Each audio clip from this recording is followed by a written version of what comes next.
प्रधानमंत्री नरेंद्र मोदी बजट सत्र के चौथे दिन लोकसभा में अपने बयानों को रखा। उन्होंने प्रियंका गांधी, राहुल गांधी समेत इंडिया गठबंधन के तमाम नेताओं पर उन्होंने आक्रामक रवैये से बयान दिया, आक्रामक तरीके से, और इस पर चर्चा भी हुई राष्ट्रपति के अभिभाषण पर, और उन्होंने सरकार के नीतियों और उपलब्धियों का जिक्र किया प्रधानमंत्री नरेंद्र मोदी ने। साथ ही कांग्रेस को जमकर घेरा। पीएम मोदी के जवाब पर कांग्रेस ने हमला बोला है, और कांग्रेस की तरफ से जो कांग्रेस के सोशल मीडिया के हेड हैं वो सुप्रिया श्रीनेत भी हैं और प्रवक्ता भी हैं।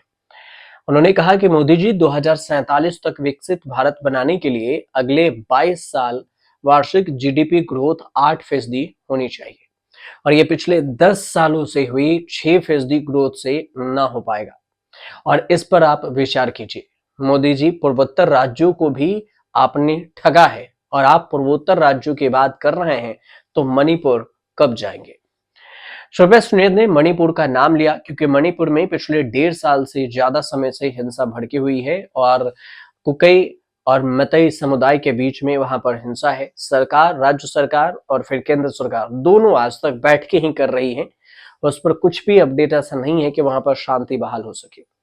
इस पर सुप्रिया श्रीनेत आगे कहते हैं कि मोदी जी, आपके नाक के नीचे पिछले 4 साल से 61,000 MSME बंद हुए हैं, और आपका मेक इन इंडिया वाला शेर दहाड़ना भूलकर मिमियाया जा रहा है। मैन्युफैक्चरिंग को तो 2022 तक जीडीपी का 25% हिस्सा बन जाना चाहिए था, और अभी तक बिना सिर्फ 15.8% ही रहा।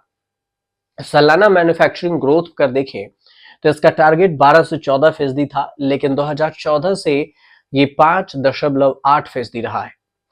ये बात कांग्रेस के सुप्रिया श्रीनेत ने कही। उन्होंने ये भी कहा कि कृषि पर कैंची चलाकर आप झूठ क्यों बोल रहे हैं, और ये भी उन्होंने आगे कही है कि आपने चीन पर हमारी निर्भरता बढ़ा दी और बढ़ाकर हमारा सबसे बड़ा ट्रेडिंग पार्टनर बनाया है। फिर वहां से $102 बिलियन का आयात किया आपने, और ग्रामीण क्षेत्र के विकास का 75,000 करोड़ रुपए कतर कर और कृषि पर कैंची चलाकर आप सफेद झूठ क्यों बोल रहे हैं? इस पूरे बयानबाजी को लेकर एक लंबा चौड़ा पोस्ट सुप्रिया श्रीनेत करती हैं और लिखती हैं कि आदिवासी दलितों के लिए आपके मन के फर्जी प्रेम को आपके आंकड़े को झुठला रहा है, और आपके पिछड़े, गरीब, सामान्य वर्ग, दलितों, आदिवासियों के बच्चों के विकास और फिर स्कॉलरशिप तक की कटौती की गई। एक आदिवासी महिला राष्ट्रपति को आपने संसद में उद्घाटन में भी नहीं बुलाया जब संसद का उद्घाटन हो रहा था, और आपने उन्हें राम मंदिर की प्राण प्रतिष्ठा में भी क्यों नहीं बुलाया? कई सारे सवाले हैं। उन्होंने कहा कि कोई ओबीसी दलित आरएसएस का प्रमुख क्यों नहीं बना, और ये भी सुप्रिया श्रीनेत आगे कहती हैं कि आपने तो कोविंद को नई संसद के शिलान्यास में भी नहीं बुलाया था, जो रामनाथ कोविंद है। उसके अलावा उन्होंने कहा कि किस मुंह से दलितों की आप बात करते हैं, और 18 राज्य में आपकी और आपके गठबंधन के सरकारें हैं, लेकिन एक जगह भी दलित मुख्यमंत्री नहीं है।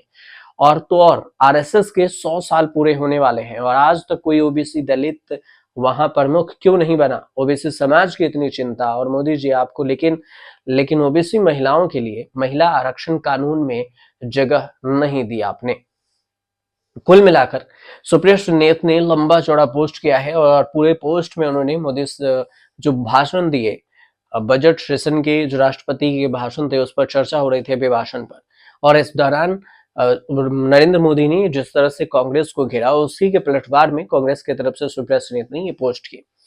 एक दिन पहले ही 3 फरवरी को राहुल गांधी यहाँ पर भाषण दिए थे, और इसी भाषण में उन्होंने कहा था देश की जीडीपी गिर रही है, बेरोजगारी बढ़ रहा है, गरीबी बढ़ रहा है, और सरकार इस पर ना सोचने के बजाय आपको पूरे लोगों को, देश की जनता को गुमराह करने में लगी हुई है। तो कुल मिलाकर देखा जाए तो यहाँ पर राहुल गांधी के बयान पर नरेंद्र मोदी ने पलटवार किया, और नरेंद्र मोदी के पूरे समीकरण पर सुप्रिया श्रीनेत ने पलटवार किया, और इस तरह से पूरे जो बयानबाजी का दौर था वो लोकसभा में चलता रहा, और लोकसभा के बाद जब बाहर निकला तो सोशल मीडिया पर भी दो धड़े में लोग बट गए और एक दूसरे पर पलटवार कर रहे हैं।